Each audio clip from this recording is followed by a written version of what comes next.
എന്താ സൂചേട്ടാ നാട്ടുകാരൊക്കെ ഇങ്ങനെ നോക്കുന്നേ? ഇനി മുതൽ സുഖു നാട്ടുകാരും പ്രാന്തനാടാ. അയ്യോ കഴിഞ്ഞില്ല ഇനി കൊറേണ്ട്. ചിരിച്ചിരി നമ്മൾ മണ്ണ് തപ്പും. നമ്മളെല്ലാവരും ഓരോ ചിട്ടെടുക്കും. ഇതിനകത്ത് ഓരോന്നിനകത്തും ഓരോ ആൾക്കാരുടെ പേരാണ്. ഈ എടുക്കുന്ന ആൾക്കാർ ആ എടുക്കുന്ന പേരുണ്ടല്ലോ, ആ ഉള്ള ആൾക്ക് ഒരു വെറൈറ്റി ജിംബ്രാഞ്ചി ഡ്രസ് എടുക്കണം. ഞങ്ങൾ ആരംഭിക്കുന്നു, നിങ്ങൾ അനുഭവിച്ചാലും.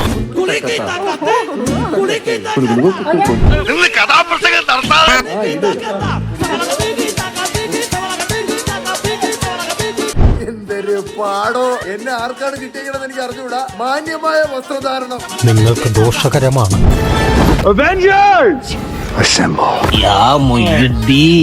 നേരത്തെ കാലത്ത് ഏകമുദ്ര ചൊള്ളിയാന്ന് കിടന്ന് പിടയ്ക്കുന്നില്ല.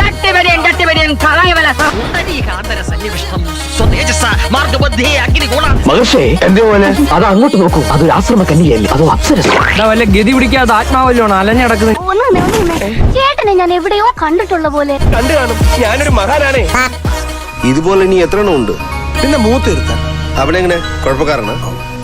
കുഴപ്പക്കാരനാണോന്ന് ചോദിച്ചാ നമുക്ക് പണിയാം. ഷാർക്കിന് ഇഷ്ടപ്പെട്ടല്ലേ? എടാ ഇതെന്താടാ സ്കൂൾ കേളോ? അപ്പൂട്ടനെ പെൺവേഷം കെട്ടിച്ചവളുണ്ടല്ലോ, ചിലപ്പോ ഇവൾ അവന്റെ പെങ്ങളായി. ദൈവമേ, ഒരു വണ്ടി പ്രേതങ്ങളോ? അങ്ങനെ നീ വിട്ട് അവസാനം തളർവാദം വന്ന് കിടക്കുമ്പോ തടവുകാരിയായി ഷക്കീലെത്തും. പാവം ഇത്ര ചെറുപ്പത്തിലേ വട്ടായിപ്പോയല്ലോ. എസ്കലേറ്ററിൽ വന്നിട്ട് നില്ലെന്നാ. കാണാനുള്ളതൊക്കെ നാട്ടുകാര് കണ്ടു. കോണം മാതിരി ഒരു സാധനം കൊടുത്തുകൊണ്ട് വൃത്തികേട്. അയ്യേ, വൃത്തികേടൊന്നുമില്ലായിരുന്നു. ചേച്ചിക്ക് നല്ല ഷേപ്പുള്ളതുകൊണ്ട് നല്ല രസമായിരുന്നു കാണാൻ.